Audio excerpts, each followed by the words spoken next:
For many years, youth culture creation has been the forerunner in Western civilization engineering. The younger generation of any given time represents the influential group of the future. Therefore, these generations of youth, in order to ensure civilization follows the intended direction, must be and always have been conditioned and inculcated via culture, mainly pop culture, education, media-birthed fanfare, and food for identity.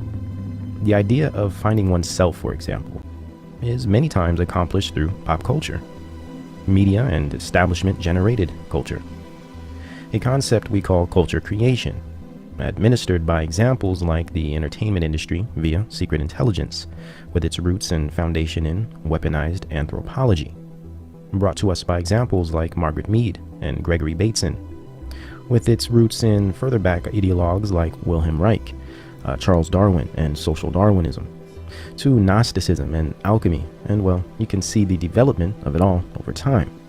From Nimrod to Simon Magus, John Dee, Sabati Zevi, Darwin, Crowley, Freud, Bernays, Huxley, Kinsey, to modern wizards like Moonves or Robert W. Pittman. We'll get to Pittman in a moment, but from Gnostic alchemy and Kabbalah to secular humanism and behaviorist scientism to, well, modern cable television. All these ideas and doctrines consolidated into a culture that fits perfectly into a little box for humans to sit in front of and learn from for hours a day. Youth culture creation via the television and mass media got its official start in the 50s, of course following its predecessor, the radio. The technology of using radio waves to carry information or sound modulated properties of electromagnetic energy through space, or as occultist Thomas Edison coined it, etheric force. Radio, as most if not all forms of technology, was first perfected within the military for alleged communication during World War I. Though it appears, and more importantly, radio was to be developed into a home appliance, a new opportunity to tap millions at once, the first social program of the state. Radio broadcasting, casting spells and creating culture, shaping perspective, or forming reality in all living rooms across the nation. Similar to how the television would follow suit, and then the personal computer, and now the handheld mobile smartphone. One of the first uses of radio was social engineering from the beginning. With Franklin D. Roosevelt, radio was used to sell FDR's new socialist regime called the New Deal of the 30s. At once, millions were reached with one message: mass acceptance and a joyous reception via the newness of American technology. In the relaxed state of comfort in one's own home, huddled up with family members, enthralled by the voice peering from a box. The New Deal was a welfare state prelude program that was sold to America single-handedly by the radio broadcasting system. A great source for a look at radio propaganda of this time is the book Psychology of Radio by Cantrell and Alport. Cantrell quotes, "By its very nature, radio was a powerful agent of democracy because it penetrated all levels of social, political, and economic barriers. Radio has the potential to be the biggest factor in shaping social solidarity." Well, today we would call this social engineering or state-designed mind control, and this is exactly what it was from the beginning. But of course, and as always, it is disguised in the veil of entertainment. For example, the black community targeting show Amos and Andy was utilized specifically to run systematic FDR New Deal propaganda spots throughout each airing. And we all understand this was a blackface type of show for the black community, yet they were actually white men playing the roles, playing the characters. This ensured black support and offered the population a false sense of security, identity, and importance. Early on in the 20s, under National Broadcasting Corporation, or NBC, and of course Columbia Broadcasting System, or CBS, programmers and government bodies began to realize that radio had the power to control the actions of man, and would gain the trust of the audience that was listening. Immediately, radio programming utilized Bernaysian techniques and aired agents of influence as alleged experts to influence the audience by appealing to authority. Here, radio personalities were created and became not only agents of influence, but trusted sources of information that millions would grow to depend on for their perception of what is happening in the world around them. Dialogue could save the world, said Lewis Hill in 1942, ACLU member and leftist propaganda artist, also founder of the pioneering progressive radio station KPFA in Pacifica, California. In 1951, KPFA receives the first major grant for the support of a non-commercial broadcast operation by, of course, the Ford Foundation. KPFA would go on to be a widely respected and trusted so-called independent radio source. Yet from its start, it has been a controlled opposition propaganda outlet funded by major establishment foundations, mainly Ford and Carnegie as well. Why KPFA? Why Pacifica? Well, this was the early 1950s, less than 20 miles from San Francisco. And what better way to prime a mass group for a new left counterculture movement that is only a decade away? Radio broadcasting. Who do you think sold the world the Grateful Dead, the hippie and New Age movements, the anti-war socialist brigades, the degenerate beat generation, free love and secular humanism? None other than KPFA. Well, let's just say they were at the front lines of these movements. The counterculture and the new left had a permanent home at KPFA, and still do. A Herculean bullhorn to shout their rhetoric and mantras to the masses. And yes, Ford Foundation, with the assistance of the OSS, CIA, would go on to fund other social operations like PBS, Public Broadcasting Service, the RAND Corporation, the Aspen Institute, and as well, Bilderberg. Ford also funded Margaret Mead's work and the development of Tavistock Institute. We will show why these two projects are so important later, but for now, we will focus on the radio. Oh, and let us not forget the beloved and alleged independent radio station NPR, National Public Radio. Yeah, Ford funded as well. Radio would be used to not only shape public perspective, identity, and political theory, but to create mass gatherings and revolutionary protest, similar to how its offspring, the internet, namely social media, is producing the same things today, and being used for the same ends and agendas. Then, just like the internet today, radio transformed a generation practically overnight, from audio waves to mass public action. But how did they know how to do this? They used music, certain bands and their attitudes, movies and advertisements, the cult of personality, and the manipulation of sound waves to literally transform society. How did they know how to use radio to accomplish all of this? Well, aside from the Kabbalist, occult, or spiritual aspects of radio that we find in Thomas Edison, we find the scientific answer for this in 1939 at the Princeton University, under the auspices of figures like Hadley Cantrell, Paul Lazarsfeld, and John Marshall.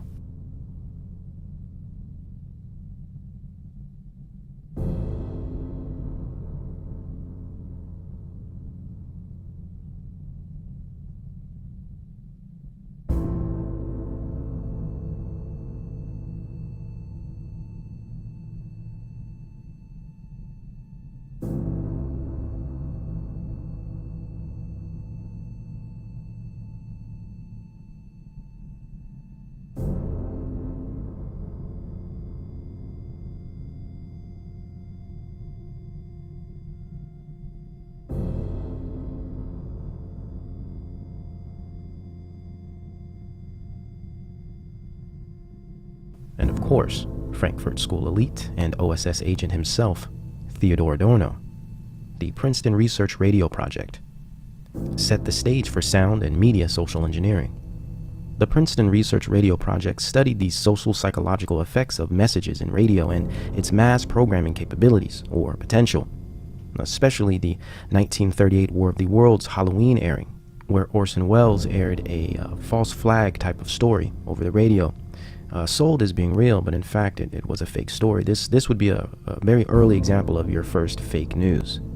And it was done on purpose and studied at Princeton to see how a crowd reacts to dangerous or alarming information.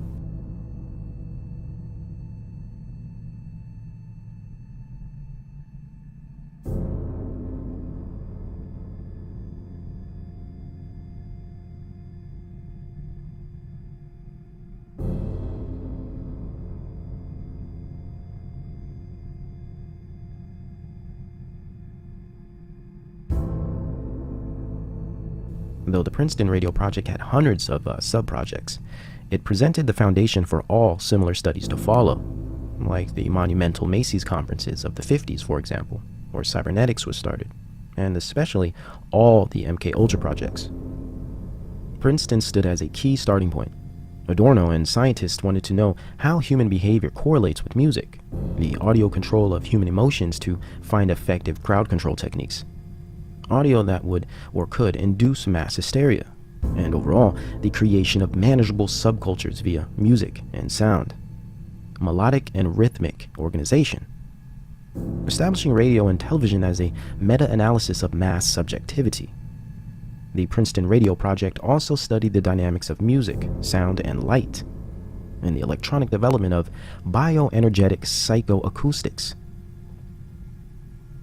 coined by Jack Lacan.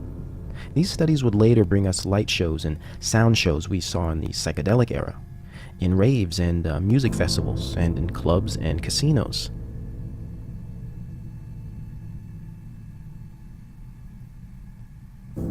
The radio to television, the psychedelic to discotheques and rave electronica, decade to decade.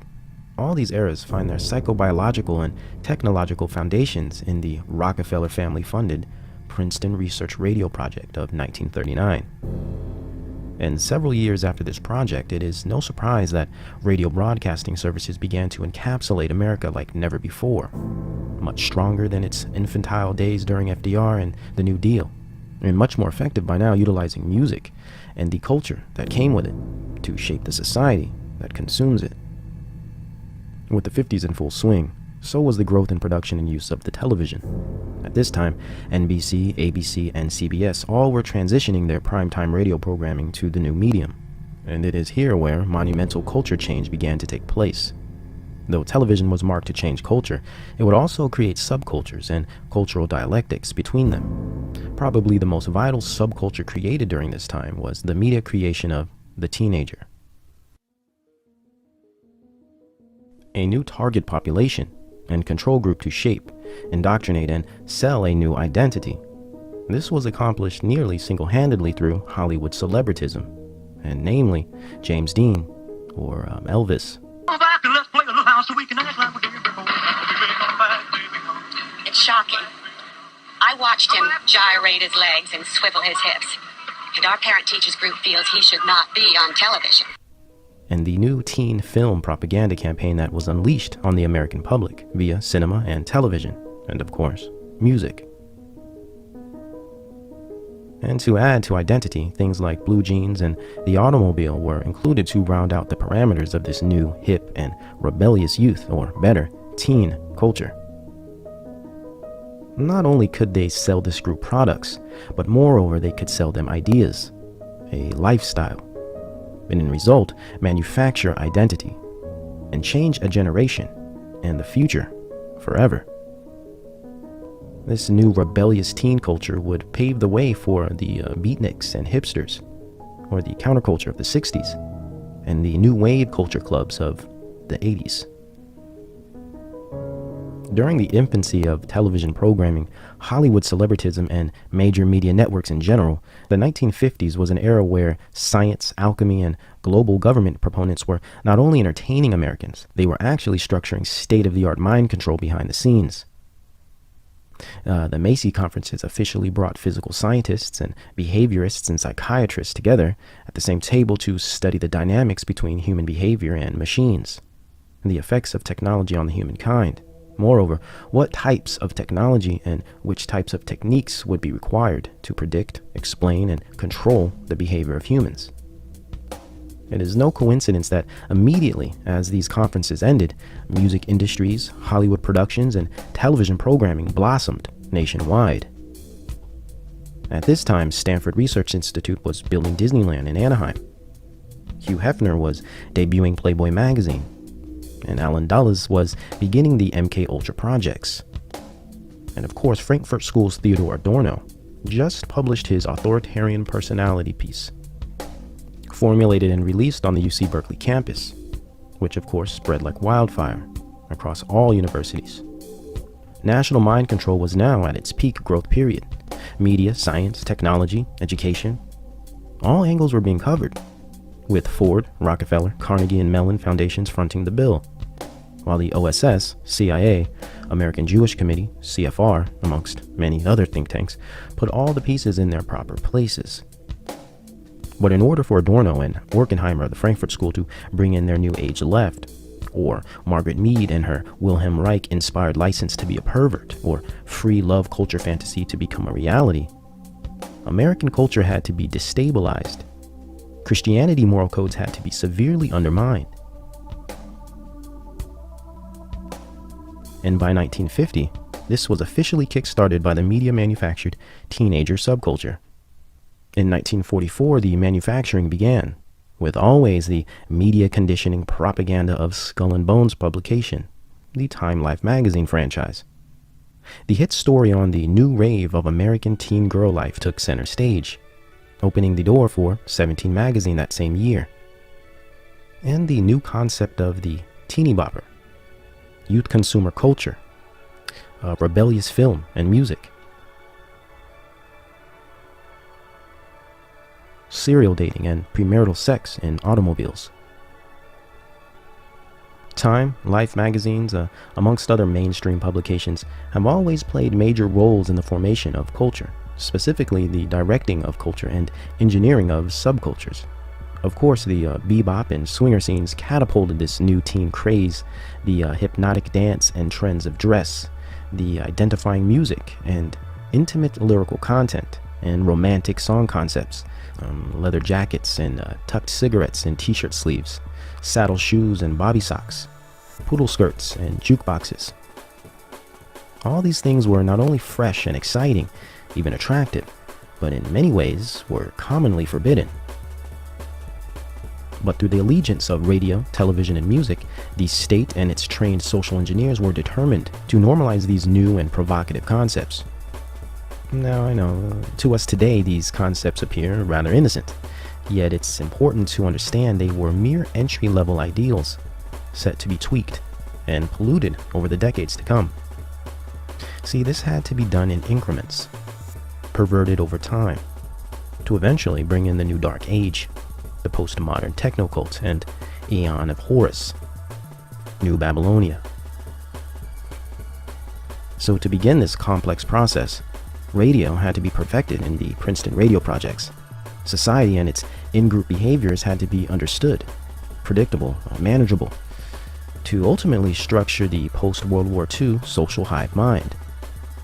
Once the state earned the trust and control via radio broadcasting of the public, the culture had to then be disjointed and splintered into subgroups, mainly parent versus child. This was accomplished through the creation of the teen, and with the addition of television, Hollywood, and a new booming music industry to radio, the generation gap and American culture war began, posing a formidable threat to its Christian moral fabric and social stability as an independent nation. It's just a matter of putting first things first. If God is in charge of the universe, then doesn't it logically follow that we are responsible to Him? And therefore, isn't it up to us to seek His will for our lives? To find out why we are really here on this earth? To discover how God wants us to use our talents, our abilities, and our energies? With all of the challenges facing us, isn't this the first and the greatest? To find ourselves and our destinies in God's plan.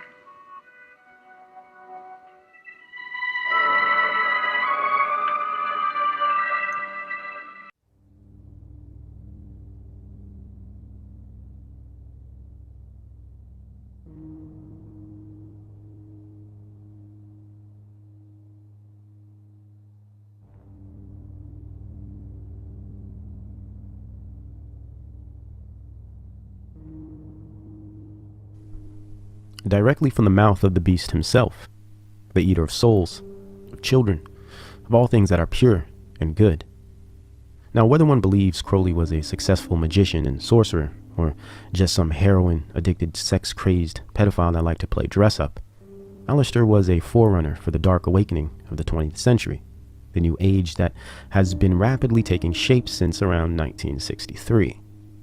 Surrounded by his mission to bring the Aeon of Horus, the crowned and conquering child, casting a spell of mass depravity, an epidemic of fascination with children as sexual objects, and society in itself acting, feeling, and behaving as children.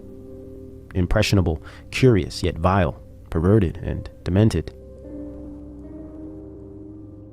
This spirit was unleashed in 1904 when Crowley received the Book of the Law in Cairo, Egypt. This spirit was aimed to bring on the age of Horus, a new age where will to power is the law under love. And love means nothing more than desire, limitless desire, that is. Disobedience rules the heart, and darkness carries its followers. Liberation through transgression. Freedom through lawlessness. Some would say Crowley had the biggest impact on contemporary culture. He did not start this dark spiritual movement, yet it was continued through him. As one of many children of Satan, he was a conduit, a vehicle for the New Age and occult revival of the 20th century. As a seminal figure in the evolution of our debased popular culture, it is important that we evaluate where his marks were made and how they still seem to remain to this day, and have only intensified in their effect. Crowley helped evoke a massive wave of cultural transformation by use of 3 prime elements: sex, drugs, and art. I will be chronologically revealing how the Crowleyan philosophy has, behind the shadows, shaped and indoctrinated and manifested our socio-cultural fabric to present day. What do I mean by art? Or should we say the arts, which are entertainment, poetry, literature, paintings, movies, and music. See, Crowley believed art is magic and magic is art. He recognized it had the ability to induce direct change in the mind, influence material reality, and by use of performance art, as in plays or concerts, the magic of art could induce psychophysiological transformations in the event or ritual's participating audience.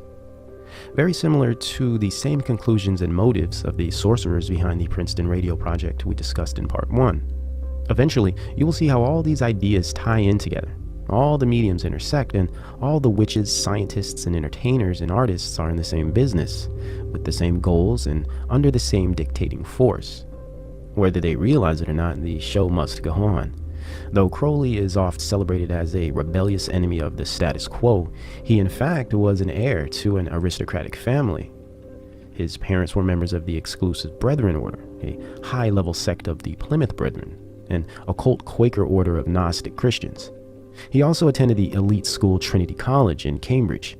Yes, the same school pioneering which John Dee attended. Crowley had very deep power elite ties and always worked for the engineers of society.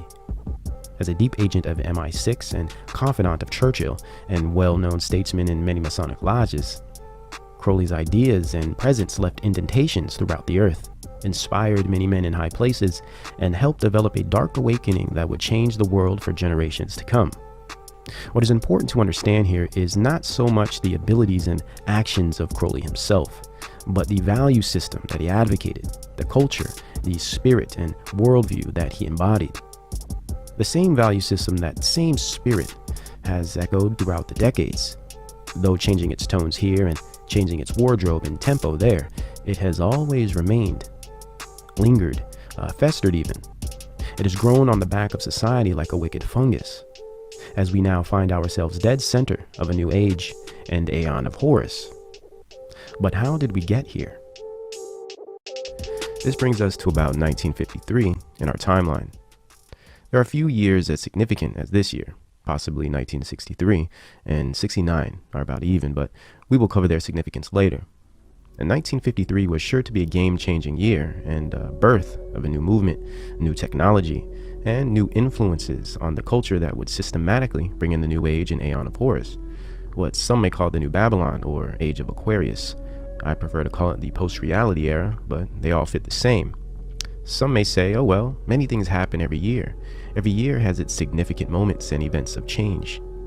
Though this bears its obvious truths, not many years appear to have a patterned and purposeful intent like the happenings of 1953. 3 important factors amongst others, though these appear to hold the most significance, which are, first, the American establishment of new socio-psychological research of London's Tavistock Institute via Operation Paperclip. Second, success of the many Macy conferences on cybernetics and mind science that followed, like MKUltra. And third, and most importantly, the creation of the Central Intelligence Agency, or CIA, in 1947. Merely a converted organization of government psychologists, banking lawyers, and military officials from the prior OSS, or Office of Strategic Services. These three developments would lead to mass organization of splinter cell operations that would all take place in 1953. These operations all focused on four specific areas, only by way of a deep studied and practiced knowledge in the occult, psychology, and anthropology, of course. These areas were human sexuality, mind-altering substances or drugs, and media, and its relationship with behavior. Sex, drugs, media, and mind control. First, let's start with drugs. MKUltra had many sub-projects and operations, though one of its largest in scale was the Operation Native Revival. This operation was set to investigate the tribal and indigenous use of hallucinogenic substances across the world, as well as hallucinogenic substances created in labs, and double-agent provocateurs or intelligent psychologists and anthropologists disguised as entertainment personalities and artists, writers, etc. were used to not only do the studies, but recruit the test subjects and promote their findings through the culture. In 1953, Gordon Wasson, the man who coined and popularized magic mushrooms, voyaged indigenous parts of Mexico to promote mushroom use and ancient beneficial properties of psilocybin under MKUltra Subproject 58, which was later promoted by the typical Time Life magazine group in 1957. Also in 1953, Beat Generation writer William S. Burroughs, whom we will be diving into later, was magically making his way through Peru in search of ayahuasca, which would later become famous via the Yage Papers in '68. Oh, and guess who mysteriously happened to try mescaline for the first time in 1953? An experience that would lead him to write the mind-shattering and culture-transforming book Doors of Perception, thanks to MKUltra proponent Dr. Osmond, the one and only Aldous Huxley. Oh, but it does not end there. To join in with this mega pantheon of agents of influence, we have none other than the aforementioned CIA technical services that approve use of LSD for MKUltra sub-projects across the United States. Mushrooms, ayahuasca, peyote, and LSD. Interesting that all of these soon-to-be famous individuals just happened to be discovering the properties of these drugs in the same year, and all just happened to be directly tied to secret intelligence cells within the CIA, or MI6. Just as the CIA begins its projects on the relationship between human behavior and mind-altering substances. 1953, exactly 1 decade before the psychedelic explosion hits the American youth culture. Interesting, no?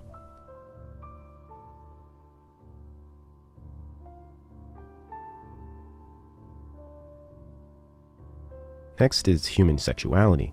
In 1953, the Kinsey Reports released the groundbreaking Sexual Behavior in Human Females, written by Crowleyite and good friend of Kenneth Anger, Alfred Kinsey, changing our perception on sexuality for women forever.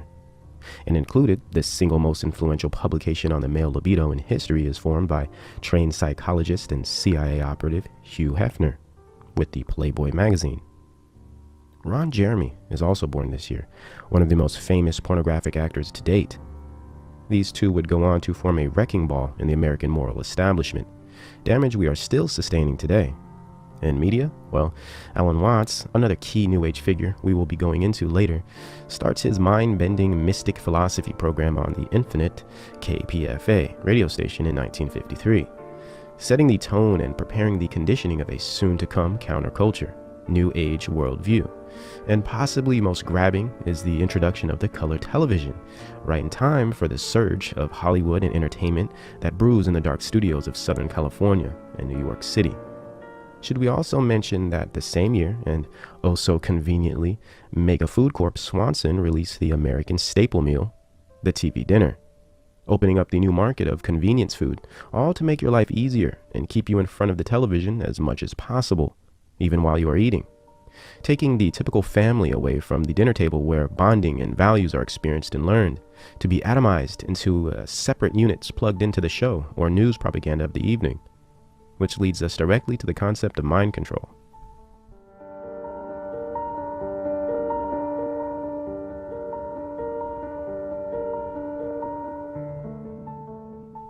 In 1953, Ron L. Hubbard, after splintering from Crowley's OTO, starts the infamous Church of Scientology, one of the largest and most successful science fiction cults to exist. At, and yes, the same time, as the CIA sponsors the Robertson Panel to discuss the reality and possibilities of a UFO threat to national security in 1953. The follow-up panel to the previous Air Force-sponsored UFO studies, the SIGN program and the Grudge program, under the Project Blue Book umbrella, setting off the early stages of mind control that would eventually lead to the socially accepted belief in outer worlds, galaxies, and foreign life forms, and ultimately, the Great Alien Deception. So when we clearly see that the intelligence operations regarding drugs, sex, and aliens were being researched and developed pre-1960, even within the same single year, it does not make it difficult to understand the rampant evolution of these concepts found in society today, and why those whom have little to no knowledge at all on this history would call you crazy or loony for questioning it. Drug use, pornography, science fiction, pop culture in general, all of these things have been strategically manufactured and utilized to influence that which makes you, you. This patterned history and across-the-board intelligence agency involvement and funding makes it even more obvious how all these things have and always have had to do with nothing but mind control, social engineering, spiritual possession, and cultural creation. But let's continue. And also beginning in 1953 is by far the most significant social movement in American history, one that would capitalize on the development of the rebellious and outcast, jaded teenager. A movement that would bring all creeds and colors, kinks and quirks together into a humanist lust and spunk ball of pleasantly confused chaos. Postmodernists, tough stuff bad girls and bad boys, rebels without a cause. Or was there a cause?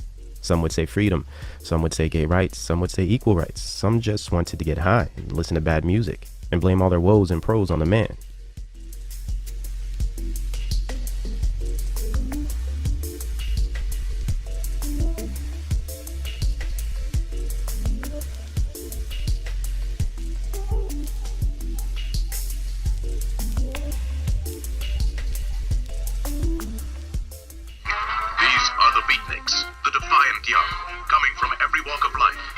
Suppressed emotions and mocking the everyday course of modern society, intent on striking back as they wage a battle for their right to be heard. Getting pushed around so long, you start pushing back harder and harder. You get to like it. You feel like somebody. This movement of rejects and rebels were moreover addicts and narcissists, plagued by idealism or the obsession with things being equal, with life being fair, as if one is owed a fair and ideal experience on Earth from birth. Similar to the SJW movement we are witnessing today, the Beats suffered a pathologic angst that fed on their minds through their destructive and malignant culture. As a base philosophical worldview, they were a postmodern movement. They practiced and preached postmodernism. What's postmodernism? Well, it's essentially the perspective and value system of the liberal or libertarian New Age. There is no objective truth. God is most likely an alien planet somewhere or a giant cube in outer space. And that's if God even exists. We'll have moral relativism, non-aggression theory, sometimes a little scientism, sometimes a little pagan spirituality. Pretty much anything goes in postmodernism. Whatever floats your boat or sinks it is okay and accepted, as long as it agrees with postmodernism. You will find materialism, humanism, and mainly an utter disdain for anything Christian, anything with a strict order, categorization system, form, rules, maturity, and objective moral law. Postmodernism aims to deconstruct thousands of years of a developed Western worldview. It is the acceptance of insanity as sanity, beginning in collectivism, unity, love, human rights, etc., and then ending in transhumanist technocracies and global police states. Recognizing that the most influential youth culture in Western history was founded in such a worldview and set of values makes it quite easy to see it blatantly dripping through our culture today, and playing right into the hands of the mono-state, as the synthesis needed to manufacture the monoculture of one people, no truth, and surely no God. No God of any authority, at least. In postmodernism, the self is the authority, which actually means the state is the authority, since the state indirectly controls the self via mind control techniques and spiritual possession by way of ego manipulation. hence the Beat Generation, the first major movement of postmodernism that would shape the next 6 decades into the post-reality era land of Caitlyn Jenner and Donald Trump. What is important to recognize is the main headlining figures of the Beat movement. In its early days, pre-1963, there were the headliners Allen Ginsberg, Jack Kerouac, and William S. Burroughs. Yes, Thompson and Cassidy are important as well, but they will play into the story a bit later. Before we go into these dubious characters, we must remember that they influenced millions over the years and still have a huge impact on culture to this day, especially academically and in the university system. When one mentions the idea of culture creators or agents of influence, very few names match up to the prowess and hypnotic nature of Ginsberg, Kerouac, and Burroughs. What's also important to remember is what they shared in common, what fueled their engines and comprised their values. Things like drugs and addiction, depression, and even insanity.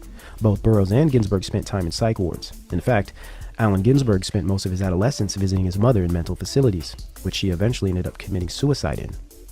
Both Ginsberg and Burroughs were erratic homosexuals with a twisted and depraved sensibility that fell all throughout their writings. For instance, the piece that brought Ginsberg to fame in 1956 and blasted like a late-night marathon for months on the KPFA radio station was his piece Howl. Simply a homoerotic fit of a poem that would only come from a very dark and disturbed individual. Yet it was praised, heavily promoted by establishment-funded liberal media outlets, and a new movement was formed. Or Burroughs' perverted heroin addict bloodlust novel that made him famous called Naked Lunch. Burroughs was by far the most depraved and borderline psychotic out of the entire Beats movement. In fact, he shot and killed his own wife on accident when bats spit high on a drug cocktail and saw no jail time at all. Some documents say within his famous Yage papers, a book of letters he wrote to Allen Ginsberg in 1953, that he killed a man while on his Peru expedition looking for ayahuasca. Burroughs represented the repression of a sick civilization, a leader of an existential insanity that was being promoted at the time, and would continue to be promoted for the following generations. Yes, Burroughs was merely a bored and butthurt trust fund kid with deep-tied intelligence connections. Some believe he was sent to gather data on ayahuasca by CIA co-founder himself, Wild Bill Donovan. The same Wild Bill that tapped Burroughs to join the OSS once graduating from, of course, Tavistock Academic Facility, Harvard University. When one figures he became famous once he returned from Peru and helped spawn a massive drug culture that would develop to the end of the century, things seem to be all too clear. So where does Crowley fit into all of this, aside from the shared interests in heroin and gay intercourse? Well, it is known that Burroughs was an avid occultist, obsessed with magic, Hermeticism, and even Scientology. Burroughs was a witch in his own right, a follower of the orgasm-obsessed Freudian psychologist Wilhelm Reich, a Scientologist and supporter of NAMBLA, North American Man-Boy Love Association, the same NAMBLA that Allen Ginsberg was a staunch advocate and registered member of. So a big, huge, beautiful painting of a naked boy sitting on a Greek-bordered couch with some little flower pot at his feet. His legs spread, very nicely painted genitals, and a very handsome face, sort of like a Greek faun or something, like just really striking. And I said, "Who's that?" And he said, "Oh, that's my friend Peter Orlovsky who lives here." And then Peter walked into the room, really tore my heart out. Ginsberg was also a mystic of sorts, and also was heavily influenced by Wilhelm Reich. So influenced, he even wrote him a letter directly when he was in college at the University of Columbia, where the Beat Generation was formed until it moved to San Francisco and skyrocketed, mutated, and transformed into the counterculture in 1964. Ginsberg was a spiritual freak of nature, a beast-minded fiend that came across gentle, loving, and tolerant, inclusive. What ties Ginsberg into Crowley, aside from his Crowleyan sidekick Burroughs, was his connection with another seminal figure in the Crowleyan spiritual movement of the mid-20th century, and that was Harry Everett Smith. Smith also was a Beat Generation figurehead and monumental influence on the counterculture that would come in the next several years. Smith was indeed simply an open Crowleyite. Further, he was in fact a member of the OTO, Ordo Templi Orientis, one of Crowley's brotherhoods. Harry Smith was a Kabbalist and Gnostic. In fact, he utilized both to cast a spell on society when he ritually designed and released his anthology on American folk music, said to have been the single album that jump-started the folk and blues music revival that would carry the 50s and play as the foundation of the psychedelic rock era. Ginsburg was a close friend of Smith. In fact, they both attempted to make the Pentagon levitate with an early punk band called the Fugs in an anti-establishment sacred ritual, though it appears they were unsuccessful. Harry Smith was raised by parents who were both in the Theosophical Society.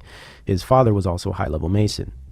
Obsessed with Enochian magic, we find Smith's connection to the work of John Dee and his magical effect on society through his witchcraft-laden folk anthology album. I guess it wouldn't be a leap of the imagination to accept the idea that he was a huge influence on the career of Bob Dylan, one of the devil's very own and beloved workmen. Smith introduced Ginsburg to many dark aspects of the occult, and Ginsburg was receptive and giddy. He mixed these rituals with drugs, sex, and profanity that filled his poems. Ginsburg was a Boar's Head Society member at the Columbia University under the Frankfurt School Liberal Arts Department tutelage. Columbia of New York was where the Frankfurt School actually received its start in American education in the 1930s. Ginsburg and crew were the perfect twisted bunch to help indoctrinate the masses with their blind zeal, shared perversions, and diluted perspectives, and overall hatred for Christian morality. Postmodern communist sympathizing, alternative lifestyle vanguard was Allen Ginsburg, the Aleister Crowley of academia, a witch in teacher's clothing. Worked for a long while in marketing research, doing statistical work determining what kind of minds you have. Ginsburg and the Beats liked drugs, and they despised reality. They were looking for something more, something deeper. So it is no surprise they were big fans of Aldous Huxley, who was enjoying his book Doors of Perception fame.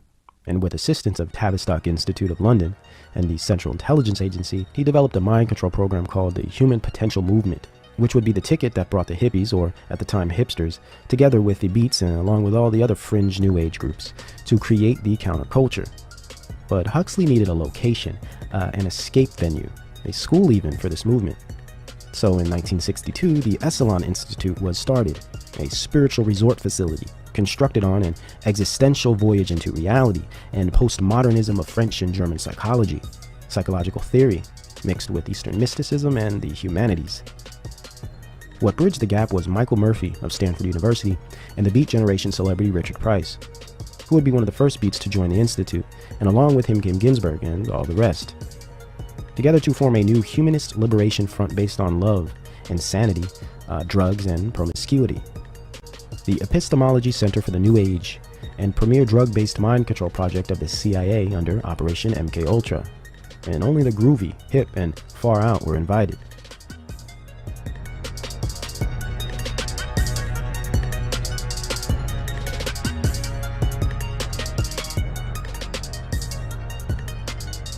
Next, we step into the first blood of our domestic version of Project Phoenix. In 1963, Americans suffered from a mass psychological operation and death ritual that some call the killing of the king. President John F. Kennedy was assassinated and transformed the psyche of America instantly, and placed a dark spirit across its waters, city streets, and neighborhood homes. Was he actually murdered, or was he shipped to some secret elite island somewhere with the rest of the fake Death Brotherhood members? Well, that's a debate that matters very little to the overall effect of this event. This ritual would seal the fate of a once somewhat united American society, one with potential, one with still a sense of balance, tradition, and cohesive moral standard. It was here where the social split began. The mental break of a nation happened that day in America. And it appears as though the entire event was set, designed, and carried out to produce this precise reaction. A clear representation of a mass trauma-based mind control technique. Socio-psychological terrorism. Again, another Hegelian dialectic of problem, reaction, solution. Unleashed on society in time to offset any possibility of social balance. Priming them for the new wave of enmity, incoherence, jive, and propaganda that would be smashing into their lives over the next several years. A battlefield of civil rights was taking its shape. The psychedelic era was on the horizon, and an entire society had been shaken and stirred right in time to embrace it. With a war overseas looming, vast MKUltra drug projects in their advanced states of research, moles, educators, celebs, and agents of influence in their proper places to administer indoctrination, America stood as a sitting duck in still waters, quietly before the storm. The storm begins in 1964, and the phasing out of American Christian morale takes its step forward. Though social unrest was growing in the South, setting precedent for the Black Power movement that would take shape in a couple years. On the West Coast, something else was brewing. Under the auspices of Tavistock Institute and Stanford Research Institute, or SRI, the work of the recently passed Aldous Huxley, who strangely died the same day as John F. Kennedy, also the Johnny Appleseed of acid, Al Hubbard, and anthropologist Gregory Bateson was in full swing.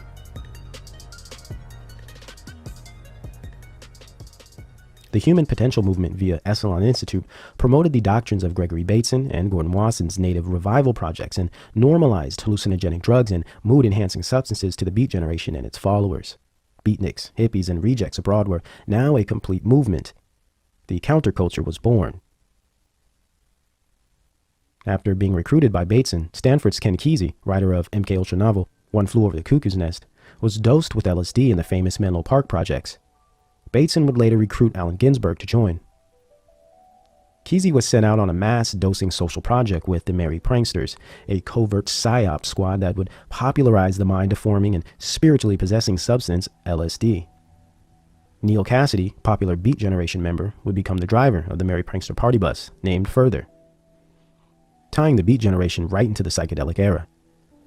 From the Merry Pranksters would come the Grateful Dead, another Tavistock-controlled psyop band that was also dosed in the Bates and Menlo Park LSD projects. Members of the Bohemian Grove Society, and all children of Masonic families. The Grateful Dead was managed by Alan Trist, son of Tavistock scientist Eric Trist. Also in the handling and directing of the Grateful Dead was CIA psychologist Hank Harrison, whom is also the father of Courtney Love.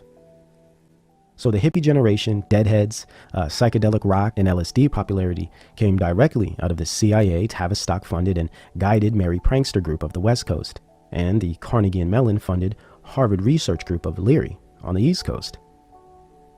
Later, which would produce the psychedelic drug-running gang, the Brotherhood of Eternal Love, where eventually both sides would come together under one umbrella, solidifying the degenerate culture once and for all in '67 at the Human Be-In Festival in San Francisco, Golden Gate Park.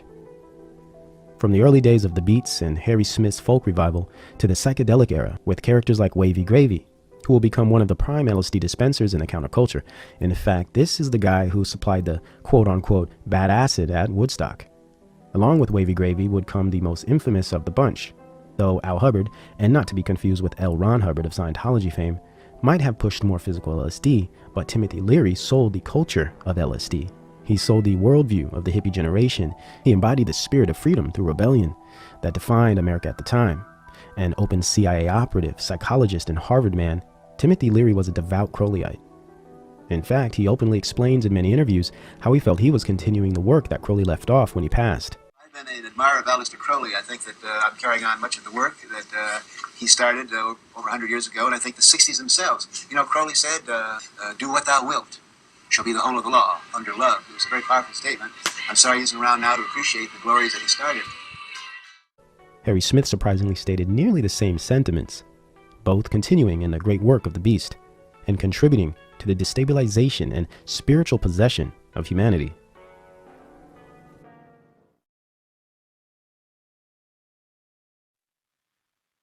They're looking for magic. Because there's a moment when you see something like that, there's a crack in your mind. And that crack lets in all the light. It opens up all the possibilities. He just goes, wow, did you see that? That's the moment. That puts them in touch with the invisible.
By 1966, a strong black and white trauma bonding psychological operation was at work, and losing one's mind to make sense of it all presented itself as the only option for a great majority, pushing the popular worldview further into satanic perspectives, undergoing spiritual possession and mind control on encompassing scales.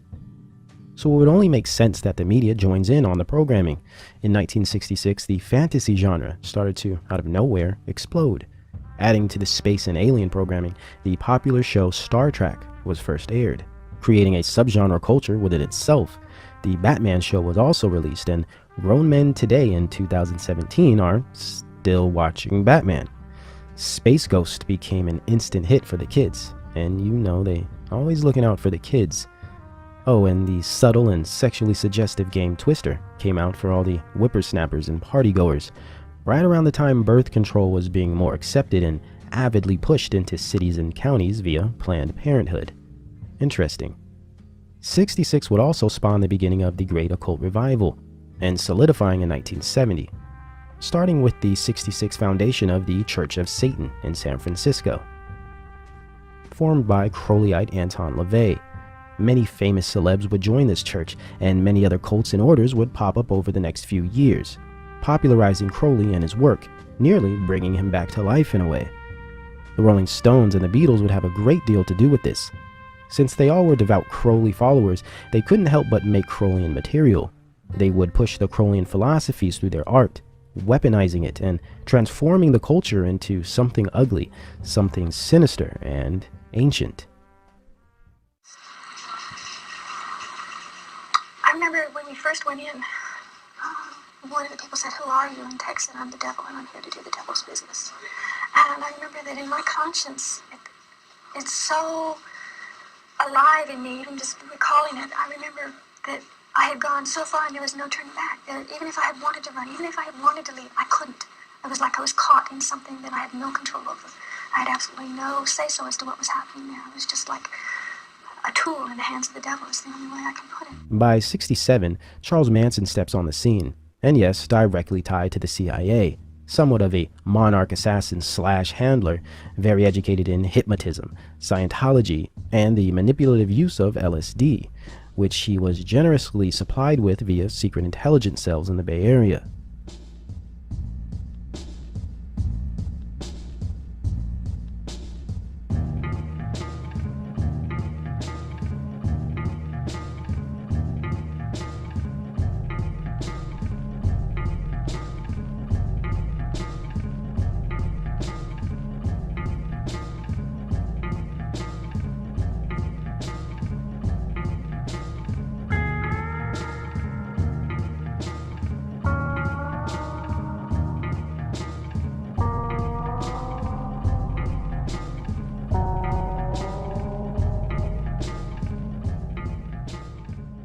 He took up residence in Berkeley and wandered the streets learning the area and its people. This is where he found the Scientology spin-off cult, Process Church, where he would eventually recruit minions to form his later famed Manson family. And not at all surprising, Manson came directly out of the Beat Generation movement, and was now a hippie, indulging in LSD and pretty much whatever else he could get his hands on. Dark things were manifesting in the counterculture, and by design. Psychedelics were the mainstay and literal engine of youth at this time. The Human Beaten would be the pre-Woodstock event that officially established the culture, put on by Leary by way of mysterious drug scene guru John Starr Cook through Agent Sherman Kent, right-hand man of the illustrious Allen Dulles. Everybody who was anybody attended the Human Being Festival in 1967, and I imagine little did any of them know that the CIA was behind the entire function. It brought together all the new left free speech and anti-war rabble-rousers of Berkeley with the stoner tech brats of Stanford that would later bring us the internet and the personal computer through Stuart Brand, the go-between of LSD and the internet.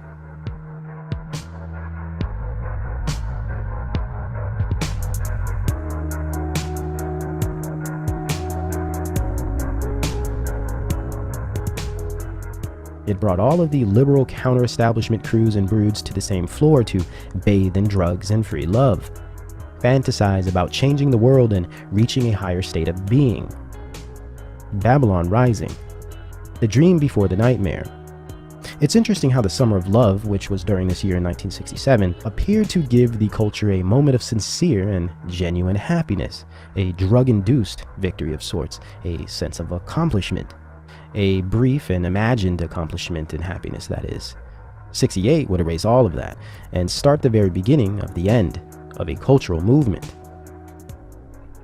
By 1968, the psychedelic movement had hit a crescendo. In the spirit of Huxley, Wasson, and Leary, Carlos Castaneda, the next agent of psychedelic propaganda, became famous with his peyote-painted Don Juan novel series. An anthropologist and protege of Gordon Wasson, Castaneda was featured in, again, and as always, Time magazine, and labeled the godfather of the New Age. Probably the most significant of the MK Ultra projects of drugging society through creating cultures that survive on drugs was the book written by Tom Wolfe, The Electric Kool-Aid Acid Test, which single-handedly created an entire new and fresh movement of first-time LSD users and supporters. Though LSD was illegal in many areas by '66, this piece of literature made it a god. Laws and regulations had no meaning at this point. The Dark Age was here. Things were getting more debased, more sexual. Music was getting darker and twisted. The black metal genre was growing, and even black metal glam rock was surfacing. This homoerotic, androgynous, yet gothic and witchy music that was littered with Crowleyism, and its authors were open Crowleyites. I fell into the trap of the black magic, Kabbalism, and the whole idea of just the Crowleyism of the times, and I really got completely disoriented by all that. Rosemary's Baby came out this year in '68, setting the tone for the following year to come, birthing the Crowleyan crowned and conquering child. At the same time this year, and assisting in the domestic Phoenix project of social terrorism, the serial killer operations were brewing, beginning most significantly with the Zodiac killings. The Zodiac who had happened to be terrorizing the San Francisco Bay Area, home of the counterculture. Though this terrorized mainly the silent majority and bystanders of the current psycho cult of drugged and doomed rebel squads that ranged between 16 and 30 years old, just as planned. And this surely didn't stop the spread of counterculture doctrine and mind control. As the Esalen Institute became more popular, and celebs like Allen Ginsberg and Alan Watts continued to peddle their spiritual poison to the masses of foolishly curious followers, the New Age was taking its full form, but it needed a span of events to crack and dismantle any residual of modernity or morality left in society. And this started with the killing of Martin Luther King and Bobby Kennedy. If there was ever an official moment or beginning to the end, it was now. The civil rights movement would take on a violent and devastating turn, and whatever hope that was left in a stable country and balanced social climate was gone. 1969 would finally put a fork in it all, and the dazed and confused counterculture had no idea what was getting ready to hit them. 1969, the cancerous Ouroboros, eating itself by nature, with all its occult meaning within the numbers and matching rituals that followed during its reign, would surely be a 12-month period to remember. This year was one people call not only an end of a decade, but an end of an era. The final socio-psychological split in spiritual possession would take place during this time. The finale of finales before the age of Aquarius, the dawn of Janus, and New Age movement that would take its establishing seat in 1970. Rounding out the full debasement of American culture and the utter destruction of righteousness and Christian morale that kept society together. The new left movements of liberation and weaponized human rights injected postmodern ideals into this new world. Babylonian doctrines outweighed biblical understanding, and seared consciences overruled the poor righteous teachers. Drugs, free love, and unabated reckless sexuality warped the rationale of a country, and these habits and lifestyles were spreading across the earth via media and entertainment. As it always does, and by design in its success. So to fulfill this journey and take the 70s into a completely deeper and darker realm of spirituality, 1967 had to be momentous and devastating. Reality had to be shaped and shattered within a single blow. Fantasy, tragedy, unrest, and wonder had to be rolled out consecutively. in just the right order to topple humanity once and for all, and lay the proper groundwork to bring in a floundering new age and brave new world. 1969 was very eventful, to say the least. To continue in the space race propaganda of NASA and spirit of Crowleyite John Whiteside Parsons, many know him as Jack Parsons, father of NASA via his pan-deity-inspired and alchemic jet propulsion lab, the moon landing psyop was unleashed on the damaged and shaken American people. Apollo 11 on July 16th, which is 7/7 in numerology. An evoking ritual and psychological operation wrapped in one, playing on the imagination and wonder that presented itself plenty, and as would to be expected, especially after receiving so much trauma over the previous several years. The American people were looking for any excuse to be taken away and blasted off into what could be, since what wasn't appetizing. People were hungry for escape. Nixon came in office as president, a lifetime actor and character I believe Trump is being designed after, would soon end dollar convertibility to gold, and even further deepen the welfare state and socialist empire by broadening the Great Society social programs of Lyndon B. Johnson. The Stonewall riots would occur, right in time for the wild 70s and soon Studio 54 era. These riots birthed the gay rights movement, propping up the secret Skull and Bones creation, the Mattachine Society, of NAMBLA advocate and gay rights guru Harry Hay, and of course San Francisco's own Milk to follow. The Baphomet spirit was in the midst. At the same time, Jack Kerouac would die, ending officially the remnant of the Beat generation that had now morphed into an LSD and heroin-ridden band of knuckle-dragging hippies, yogis, and outlaws. Another huge blow this year would be the assassination of prominent Black Panther Fred Hampton, officially ending the Black Panther movement of Black liberation.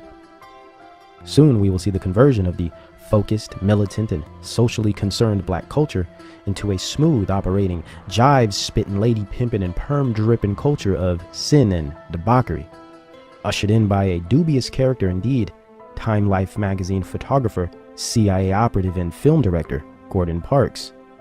But we will save his story for the 70s. And as always, Hollywood would play a key role in making the counterculture the staple culture of the period, with the degenerate drug dealer and rebel hero film Easy Rider, which was released in the early summer. Like Shaft would birth the pimp and hoe and flash and dough culture, Easy Rider made the anti-establishment stoner and outcast cool, sexy, and heroic, all in the guise of a compelling and persuasive script, amazing acting, and a twisted, catchy ending, as usual. Next was the culture-shocking and society-transcending incident of the Manson family murders that occurred the same summer, 1969. August 9th, the same day the Haunted Mansion opened at Disneyland, several miles away. The same year Marilyn Manson, the death metal musician, was born. Oh, but these are all just probably coincidences, right? Mixed with the Zodiac killings, the assassinations and untimely deaths, the new potentials of space travel and a concurrent bloody war overseas, 1969 had presented itself as a nail-studded baseball bat in mid-swing. So to continue in this fear and pleasure, masochistic type of narrative, of course a hedonistic and mind-blasting event had to be presented.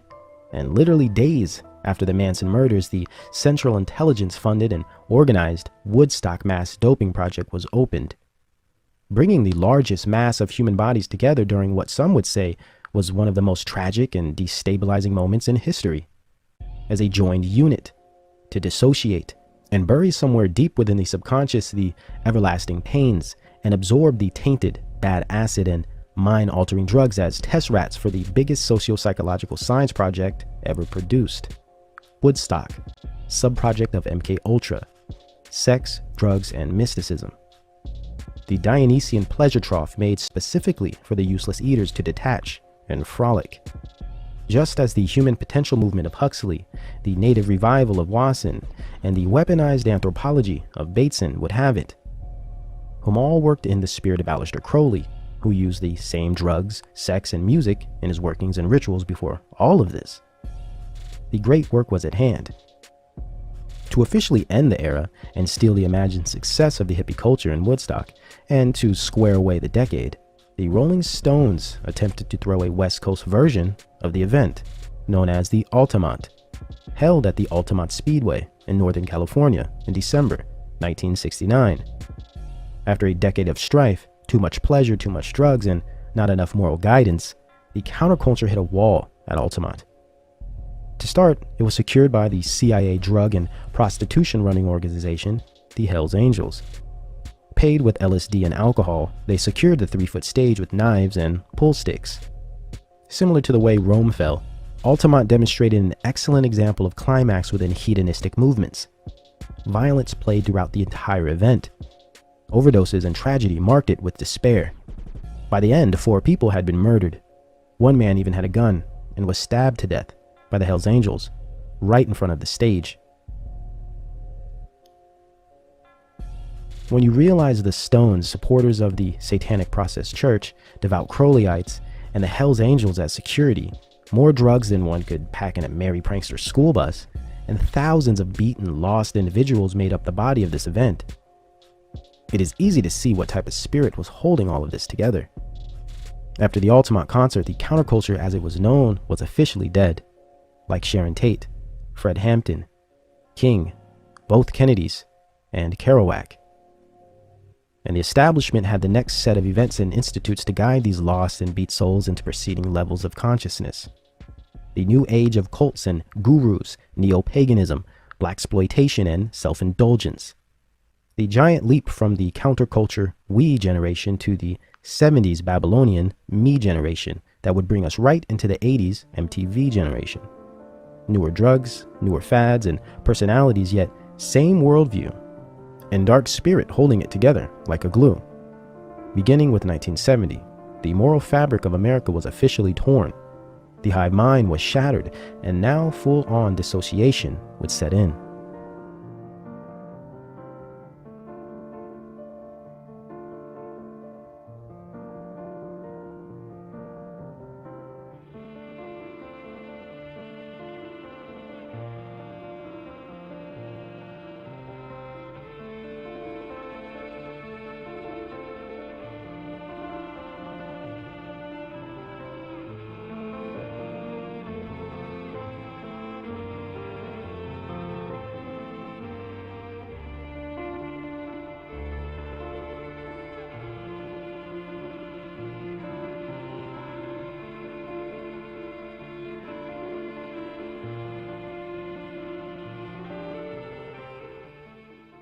Grow up, everybody grows up with different morals according to their culture.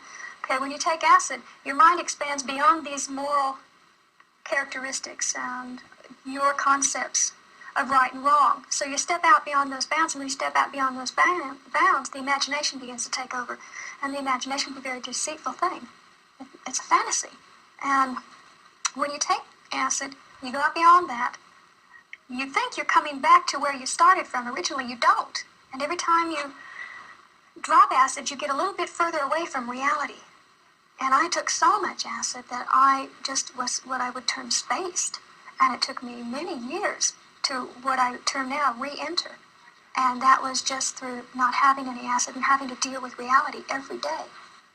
I've been an admirer of Aleister Crowley. I think that I'm carrying on much of the work that he started over 100 years ago, and I think the 60s themselves. You know, Crowley said, do what thou wilt shall be the whole of the law, under love. It was a very powerful statement.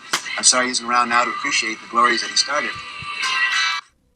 The 1960s were by far the most transient, traumatic, and influential years America had ever endured.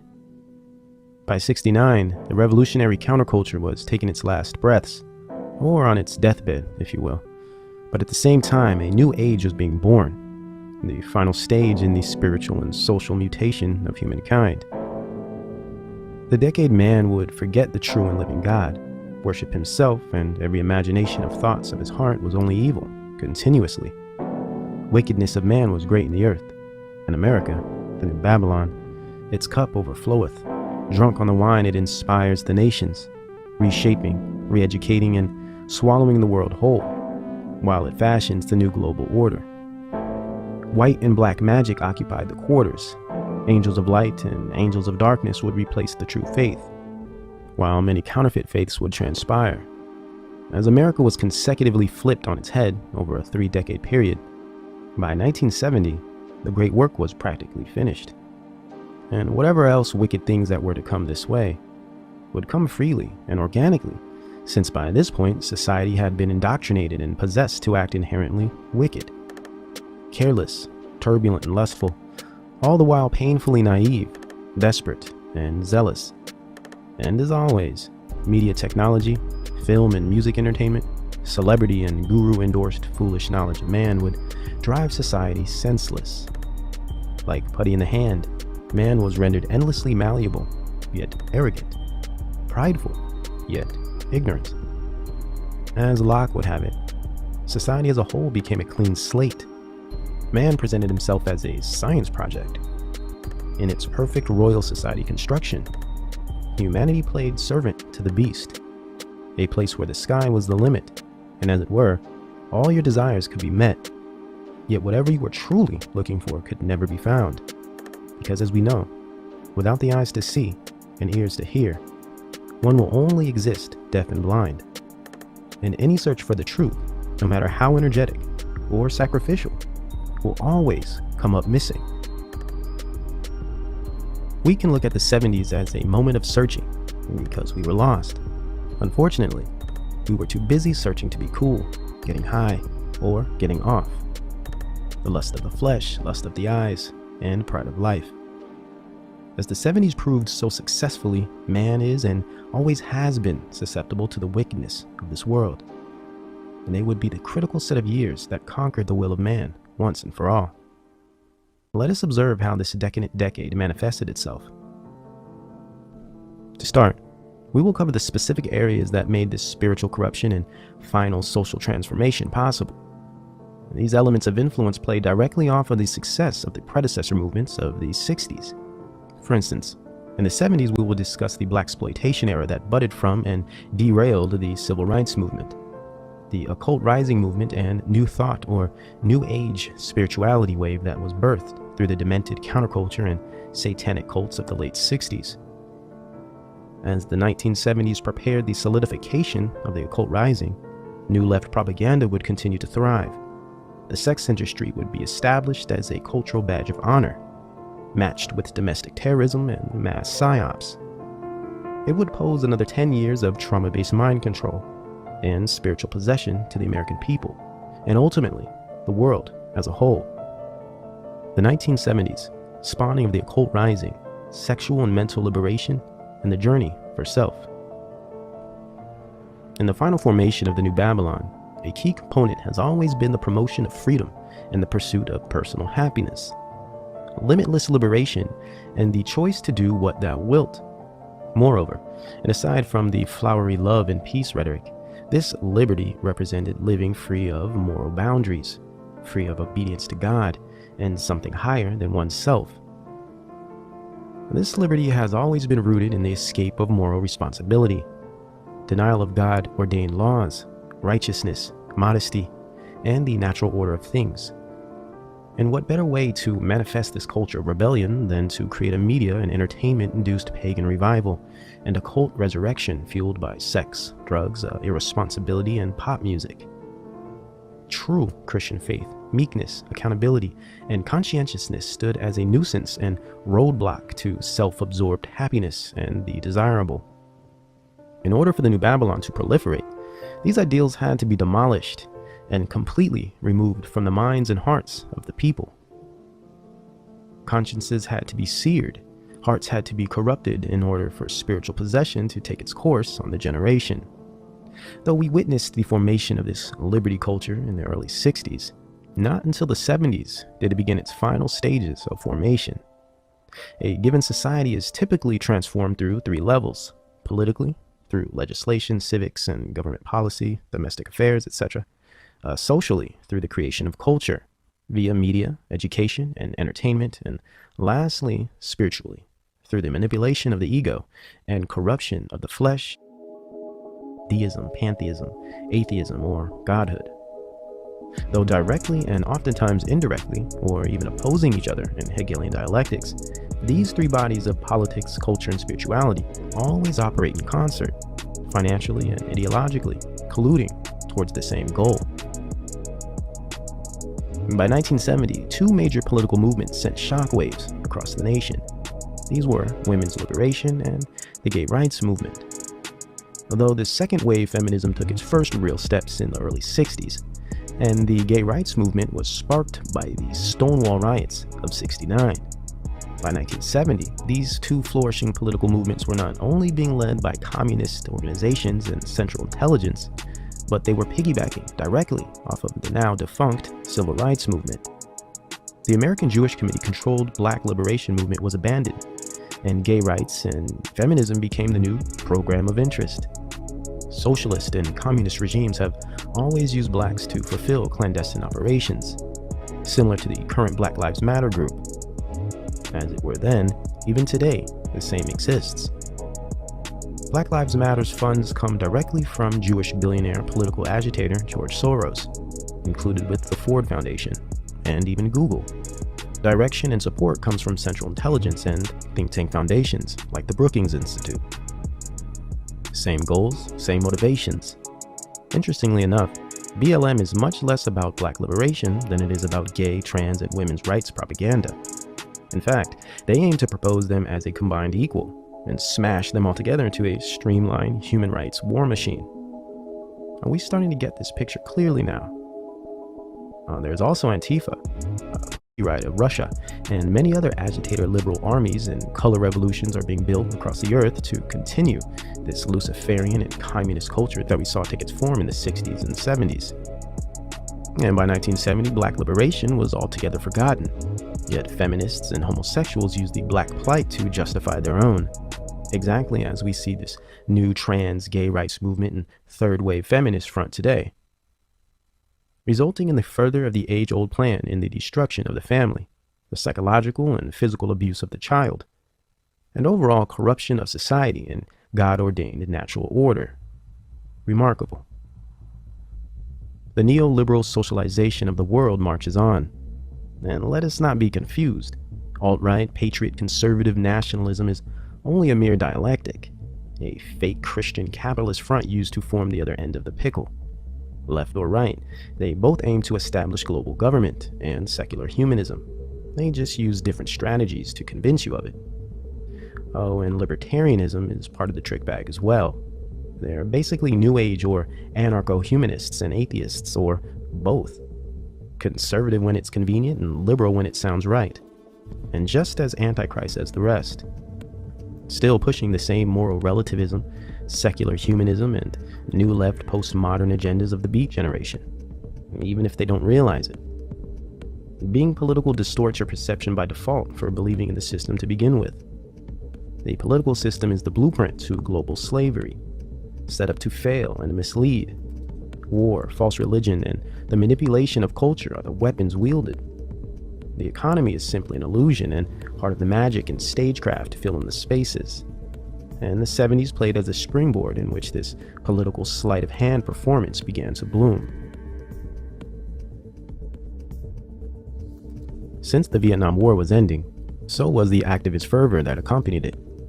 But new left Chomskyites and neo-communist groups still persisted in aims to produce social unrest in the country, like media parade and CIA agitprop group, the Chicago 7, increasing the zeal of new leftists everywhere.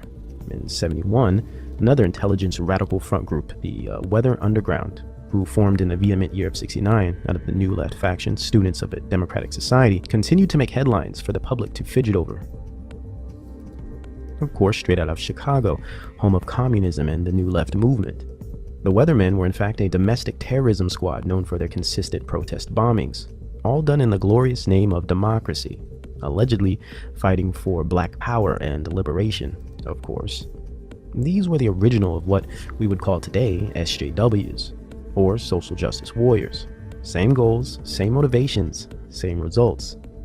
Again, we find the establishment creating proxy warrior units to terrorize society while using the black plight as an excuse, all the while doing nothing whatsoever to actually help the black community. A nice connection between the LSD and MKUltra program of the counterculture to political movements and activism is the faithful tie between the Weathermen and the infamous Timothy Leary. who they assisted in breaking out of jail in the fervent year of 1970. Taken LSD over 500 times. One of the group's most high-profile actions was helping the counterculture hero Timothy Leary escape from a California prison. I think I'm the strongest, safest person around. Leary was serving a 10-year prison sentence for possession of several joints. The Weather Underground was paid $20,000 for the job. This group, the Brotherhood of Eternal Love, do you know who they are? They gave us a certain amount of money to break Leary out of jail and get him out of the country. They were a drug group, mainly LSD, that had Leary as their figurehead, and they had a lot of money. Black Panther leader Eldridge Cleaver said that LSD advocate Timothy Leary, who escaped from a California prison last month, has joined forces with him in Algeria. I escaped with the help of the Weathermen Underground. 25 of their crack underground operators came to California for 6 weeks before my escape, and it was a very complicated operation. They not only helped us escape, they spirited us to several of their underground stations with great efficiency. We want to tell the people of the United States the Third World War has begun. Join us in the fight for freedom, because we are everywhere, and we're happy, and we're free, and we want to make the world free.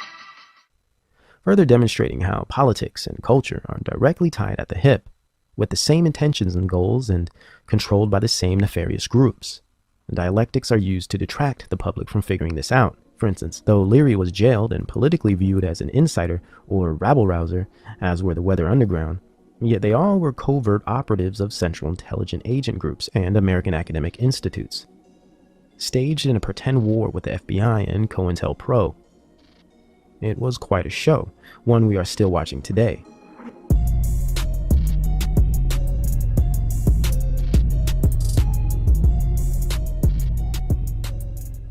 Included were the tragic Kent State shootings of '71, all in response to the propaganda-driven Vietnam War. In reaction to this orchestrated bloodbath of a war, the American society became a frothing-at-the-mouth communist colony ready to forfeit their rights and belief systems for anarchy and perceived democracy in a very short matter of years.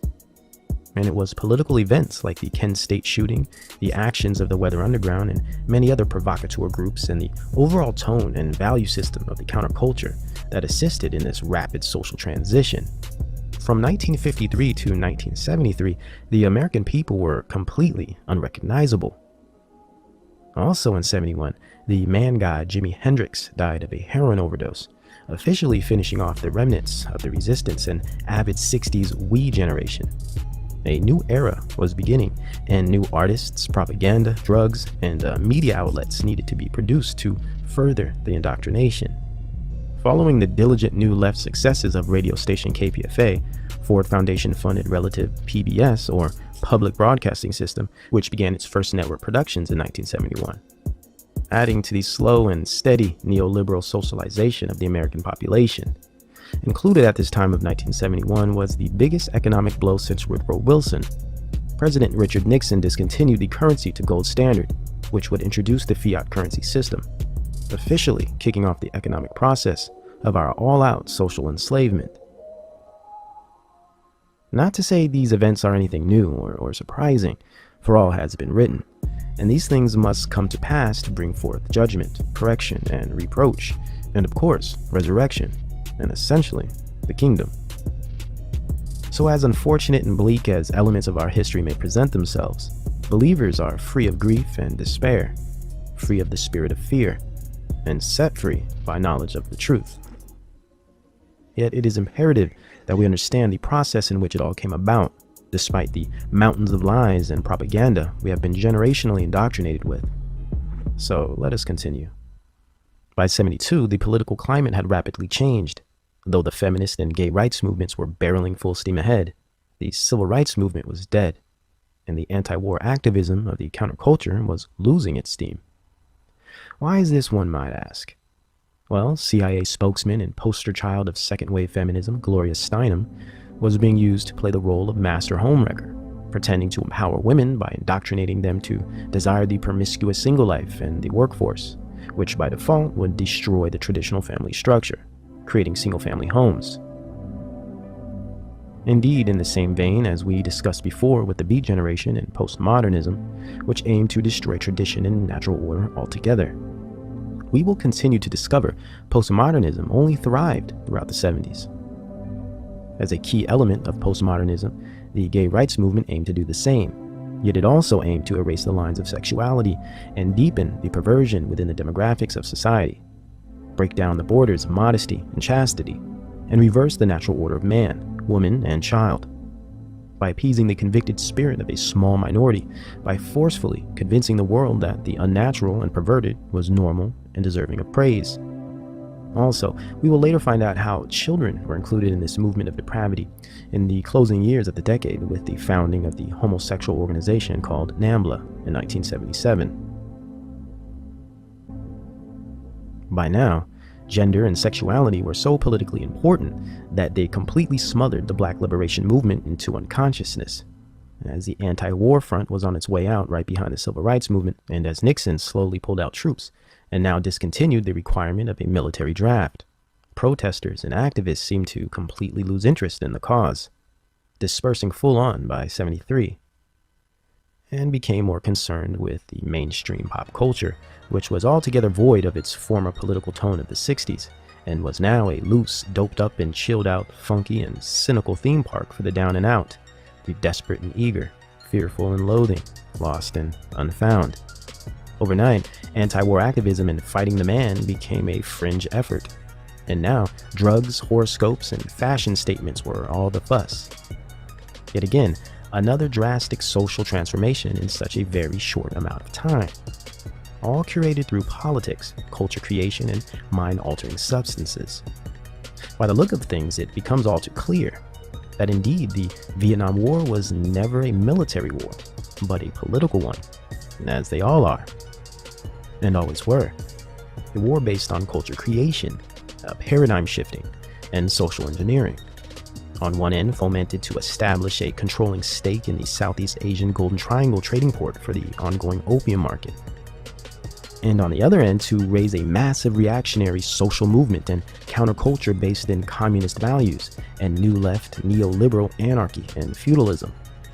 The perfect culture that would eventually produce the ideal environment for slavery under New World Socialism, included with a massive assembly of test dummies and willing bodies to consume endless amounts of mind-altering drugs and demonic forces, mind-controlling media or propaganda, and hypersexual lifestyles that would evaporate the conscience of humankind once and for all.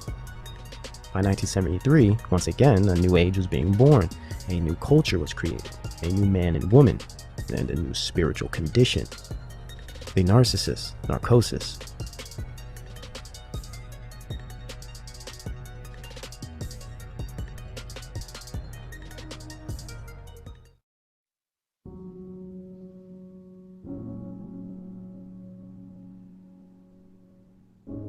In 1972, the country was divided, dazed, confused, and subdued.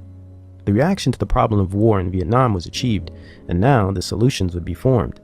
New domestic industries, markets, and subcultures had been birthed. America was now a beaten, rebellious, and reckless society, a modern Babylonian sex cult. And the film industry would, by design, reflect this. The 1972 films like Clockwork Orange and blaxploitation film Superfly would depict this climate of utter depravity perfectly. Speaking of blaxploitation, we encounter the other side of the demise of the civil rights movement. While feminism and gay rights pushed black liberation into the shadows, at the same time, blaxploitation aimed to detract the focus and shatter the reality of the black population as a whole. Hardly a year after the death of Panther Fred Hampton, the blaxploitation era began, officially ending any potential of development in the black community, done so by corrupting the culture, in turn possessing the spirit, and re-engineering an entire people. This all began in 1971, and right out of the Black Panther Party.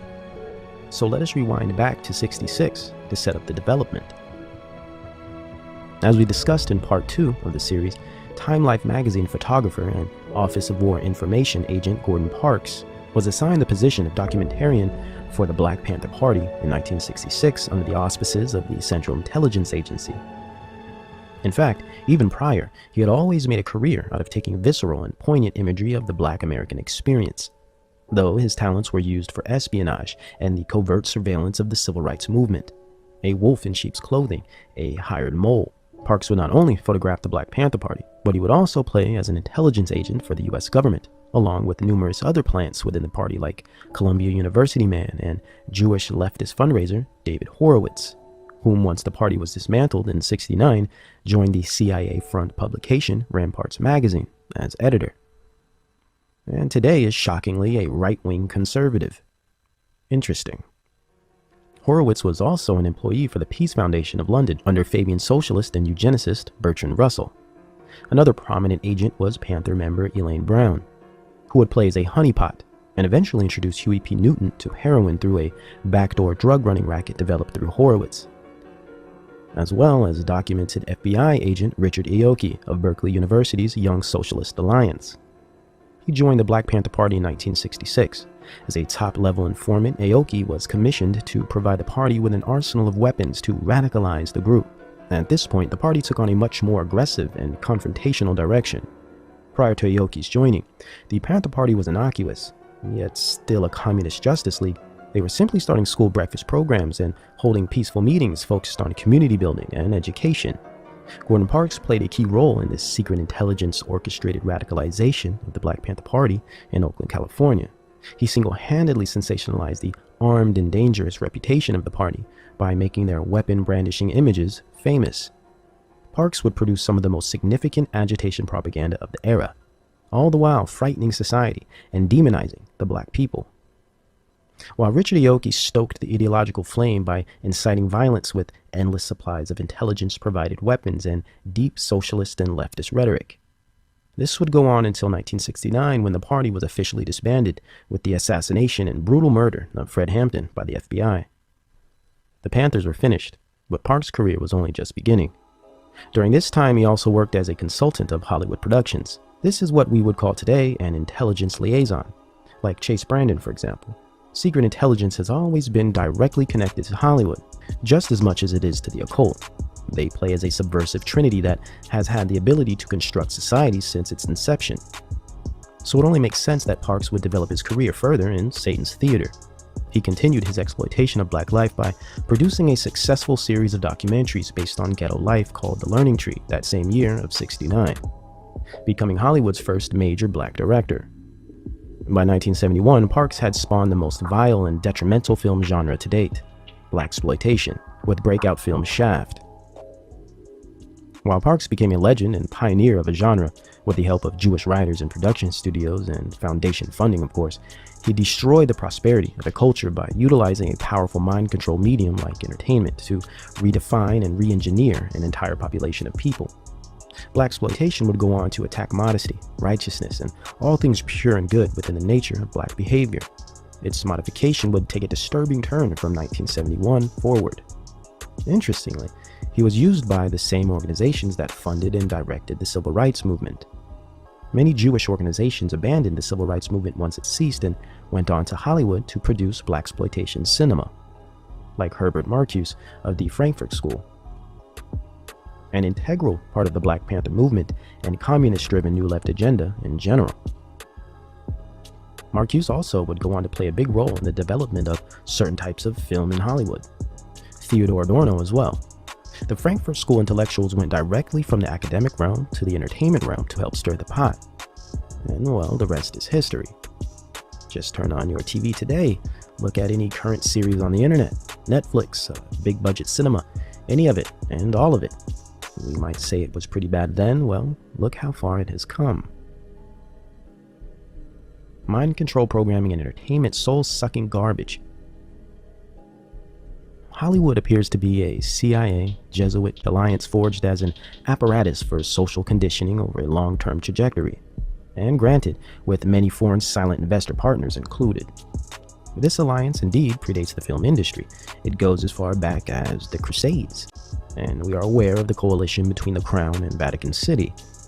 Though the CIA came out of the OSS, well, the OSS was a descendant of British intelligence, which goes directly back to the witch John Dee, the original 007, further connecting intelligence, the occult, and stagecraft media entertainment.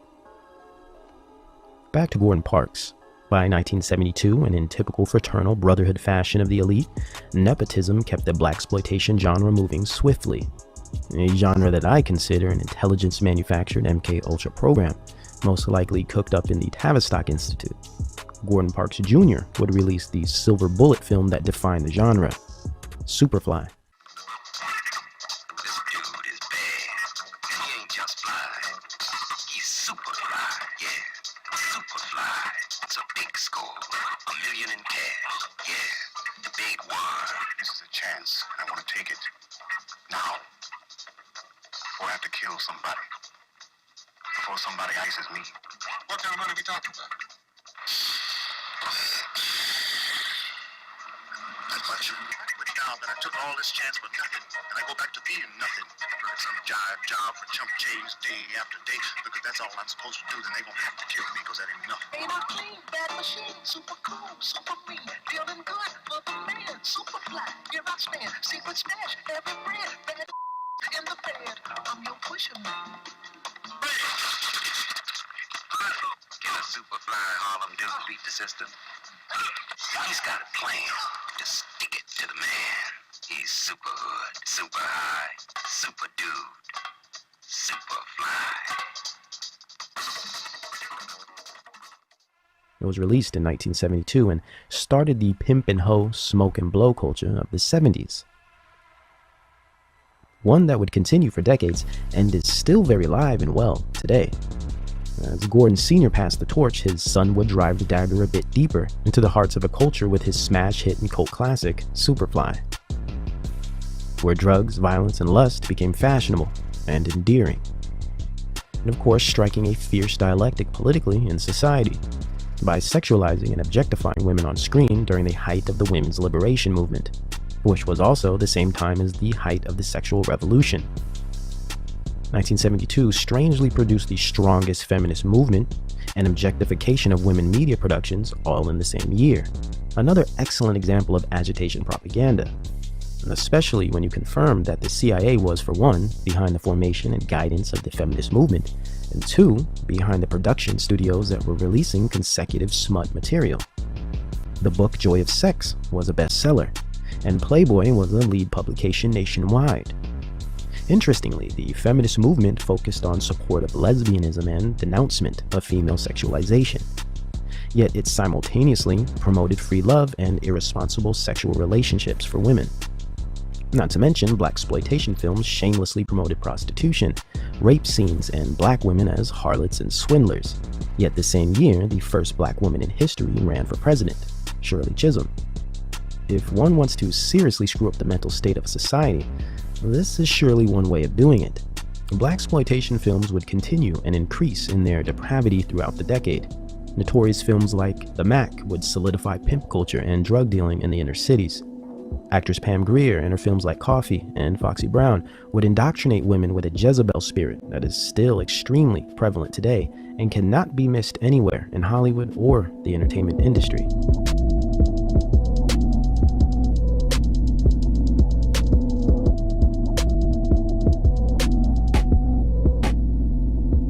To add to this, the blaxploitation film genre set the precedent for a very lucrative sex trade and prostitution industry. Though it always existed, blaxploitation films glamorized it, made it part of the culture, and the music industry would assist in this glamorization.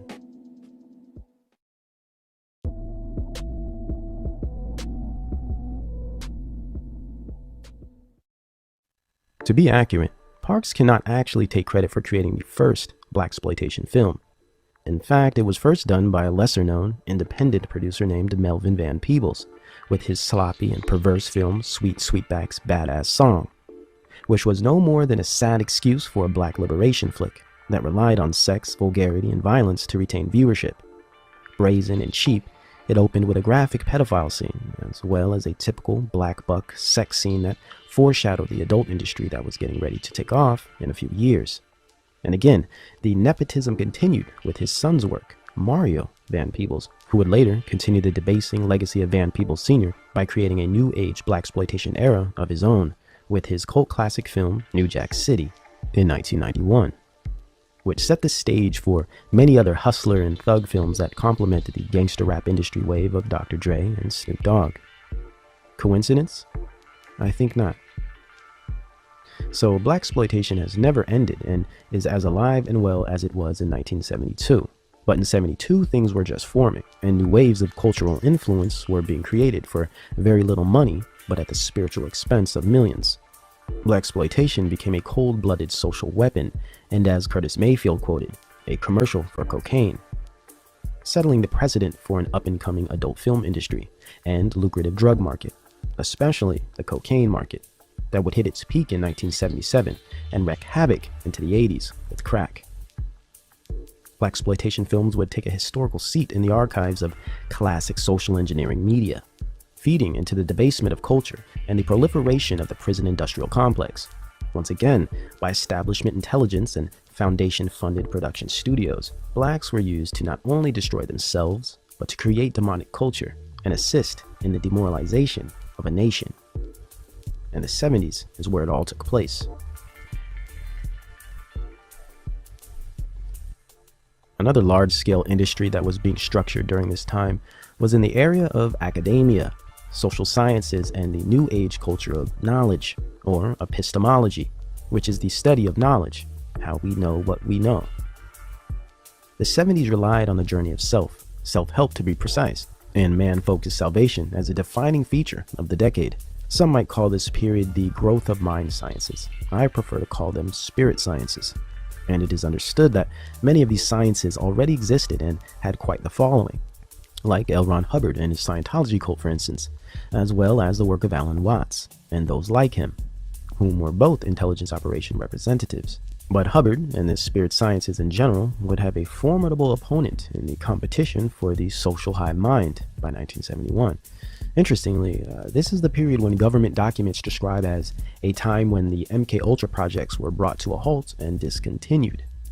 Yet from the year of 71 forward, hundreds of mind cults and spiritual enclaves began to sprout throughout the country, and it is no coincidence that the leaders behind these groups and philosophies were always directly connected to secret intelligence and elite organizations, and used techniques in their teachings that mirrored precisely those practicing MK Ultra sub-projects, giving more reason to believe that, in fact, MK Ultra had only continued from the early 70s and on, but much less behind government facility walls and far more within the public sphere, academic circles, and of course throughout the many spiritual cults and self-help groups of the New Age culture. And this new outgrowth of domestication of high science mind control known as MK Ultra was exemplified best by one extremely influential man of the period. His name is Werner Erhard. Born John Paul Rosenberg, the founder and creator of the most successful mind conditioning science ever created, EST, Erhard Seminar Training. In 1971, Erhard gave his first seminar in San Francisco, California. Erhard's influences and mentors expose his work significantly as truly representing nothing more than a corporatized offshoot of Tavistock Institute techniques of human behavior modification, also known as MK Ultra. To start, Erhard was an integral member of the Huxleyan Human Potential Movement. He was also a representative for the Esalen Institute, both Central Intelligence Front organizations. Not surprisingly, he was a student and friend of Alan Watts, also a student of intelligence psychologist Carl Rogers and Abraham Maslow. Erhard was skilled in Dianetics of Scientology as well as hypnosis. He was well trained in the science of hypnosis and psychocybernetics, in which he studied under Maxwell Maltz. In other words, Erhard was a mind control expert in every sense of the word. He was presented as a guest speaker for nearly every elite university: Yale, Dartmouth, Berkeley, MIT, Oxford, Harvard, Stanford, and the list goes on. He was also an investor and associate of SRI, Stanford Research Institute, and he participated in the MK Ultra remote viewing trials, along with many other human behavior and mind science studies, directly connected to NGOs, non-government organizations like UNESCO. He also started his own, a global government eugenics front called the Hunger Project, which today touts a Herculean 1 million members and representatives. Today, his mind conditioning science is called Landmark worldwide and is the most successful corporate training and team building program to date. Erhard was heavily influenced philosophically by the aforementioned Michel Foucault, the postmodernist thinker and new leftist who pushed the sex revolution to the point of his own death from AIDS after his lust-driven life of frequent San Francisco bathhouse visiting. Erhard was also a fan of Edgar Cayce, the Christian mystic and legendary channeler. Probably most revealing and connecting Werner Erhard to the MKUltra projects is his connection to his mentor and teacher Gregory Bateson, most likely the biggest influence on Erhard's work. The same Bateson who helped form the Central Intelligence Agency, kicked off the MKUltra project as a weaponized anthropology mission, and professed, quote, "You can control will and behaviors of man by capturing his imagination." Erhard dominated the New Age or New Thought movement of the 70s and attracted many famous people. Some EST members were John Denver, Jeff Bridges, Ariana Huffington, owner of Huffington Post, one of the most liberal and New Age publications to date, Joe Namath, Diana Ross, Yoko Ono, Jerry Stiller, Ben Stiller's father, and Cher, just to name a handful. Hundreds joined, and many still promote the mind conditioning seminars to the current day. Werner Erhard was also a student of the mind control program called Mind Dynamics of Alexander Everett. This was the conditioning platform that Erhard constructed his EST techniques after. From 1971 to 1984, EST was established as a kingpin in the industry of thought management and fringe psychology through techniques of Gregory Bateson, hypnosis of Mesmer, cybernetics of Maltz, conditioning of Everett and Silva, along with many other influential elements. Erhard initiated millions of followers in a single decade, which turned out to be the most successful human potential movement and mind control program since the counterculture and Woodstock, even Esalen Institute itself. Though the program was removed, then switched to a different name in 1984 due to the death of a participant within the seminar. Aside from the figures like Hubbard, Watts, and Krishnamurti, Werner Erhard was surely one of the most prominent figures in terms of establishment-produced social mind control of the 70s, a perfect specimen in which the Macy conferences aimed to manifest over time, and were successful in doing so. What we see today as motivational speakers, positive thinking, law of attraction, multi-level marketing, self-help literature, and corporate team building or group dynamic training seminars all come directly out of the mind conditioning work of Werner Erhard. Another very influential aspect of this New Age spirit science of the 70s was the impact of Eastern mysticism, Zen Buddhism, and Hindu teachings. Though more spiritual and less mechanical and psychological, as in Erhard's work, Eastern mysticism became a trend and encapsulating process of mind control of the time. As in EST, these mystic teachings of the East were heavily supported and promoted by celebs and entertainers, even politicians and elite establishment organizations like the United Nations.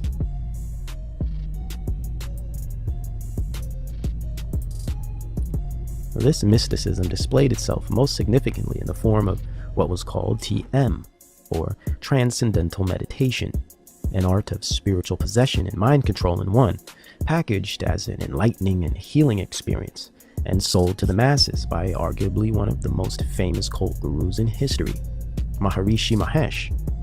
Though Maharishi made his movement global in the 60s with the help of groups like the Beatles and the Beach Boys, by the 70s, TM became a household name, boasted millions of followers worldwide, and even developed university-level courses, as in the Maharishi University of Management curriculum in Santa Barbara, California, and also in Fairfield, Iowa. The overarching realities of these mind dynamics and spirit sciences is that they embody all of the age-old lies of Genesis 3, of Gnostic godhood, and salvation through self.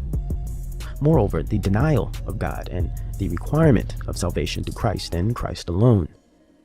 Therefore, it has always been imperative that the establishment not only perfect their sciences on controlling the mass mind and spirit, but to also produce many subgroups, cults, and gangs that reflect the same motivations and results.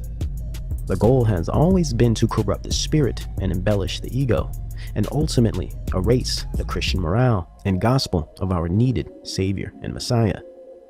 On the surface, these cults are usually written off as merely economic schemes and money scams by clever con artists. But esoterically, they have always been about mass mind control and subverting large populations in efforts to create neo-pagan feudalist subcultures that would assist in the facilitation of social engineering projects, and eventually resulting in a hedonistic global citizenry of serfs and cattle farm megacities. By accomplishing this, the moral standard is corrupted and society is compartmentalized into social groups that may differ in appearance or even practice, yet have the same base worldview and spiritual direction, such as humanism and flesh consciousness. This worldview and spirituality will always be antichrist and always be self or in-group focused. Hence our epidemic today of selfie culture, hyper-environmentalism and pseudo-conservation, narcissism and identity politics, lust programming, essentially in-group dynamic mind control and macro conditioning. Therefore, through these subgroups and thought cults like TM, Scientology, or EST, the establishment produces a broad strata of managed perspectives and identities, formulated at the core by occult practices and esoterics, with humanist ideals. Done so through the manipulation of culture by utilizing drugs, network media, entertainment, the academic system with an invented expert class, and various influential personalities and celebrities. Possibly one of the best in-depth explanations of this operation is the SRI policy study of 1974 called Changing Images of Man. It describes this undeniable argument with striking documentation and step-by-step methodology. Anyone that would attempt to refute these findings would find it in their best interest to research these detailed studies first. The 70s posed as a prime era to produce many leaders to run countless groups that would over time form large populations of mind-controlled individuals that, by proxy and default, would create cultures and movements that reflected the teachings and belief systems of those leaders. Names like Alan Watts, Krishnamurti, student of Helena Blavatsky, Maharishi, Osho, Erhard, Leary, Hubbard were all examples of these initiated leaders of the era, all of which, though differing in aesthetics, still held the same root doctrine of salvation through self, occult practices, and antichrist ideology, plus financial ties and training directly connected to elite foundations, special intelligence, and/or occult secret societies. We would consider these practices in areas of 70s mind control as the light spectrum of magic, angels of light, or enlightenment. But what about the dark spectrum, the black magic and dark occult rising movement of the 70s? As much as there were gurus and yogis promising salvation through searching within and happiness through meditation or conditioning the mind, there were leaders and occultists selling the same message, yet providing a much darker approach to finding its destination. And of course, media entertainment, artists and celebs, and social trauma-based mind control to accompany it.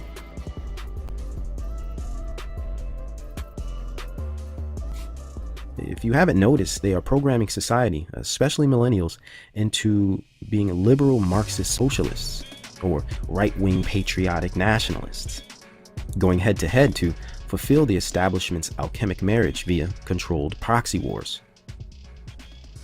See, we understand politics are soap operas for social engineering. It helps shape perspective and helps make our post-reality appear real. So it is inherent that they get us all to participate, to believe, and to accept.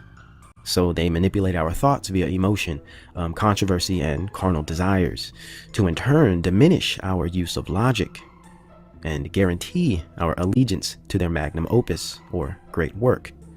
We are victims of mass psychology, spiritual possession, and the desensitization from advanced technology. So as a society, in general, we tend to suffer from an encompassing stretch of ADHD, and our reality needs to be scripted, like a movie or TV show, to keep our attention. Otherwise, we would not care about politics or anything at all for that matter. They must design our reality to ensure our perspectives and actions are properly guided and controlled. We as citizens and individuals have been completely separated from all things good and true. And at this point, the Most High God through His Son Jesus Christ is the only thing that we can lean on for strength and understanding. For all these things have been already written and must be fulfilled to bring forth the day of judgment and the gathering of His people. As we await this day, we stay faithful in anticipation, strong in mind and spirit, and expose the darkness as it plays out before us.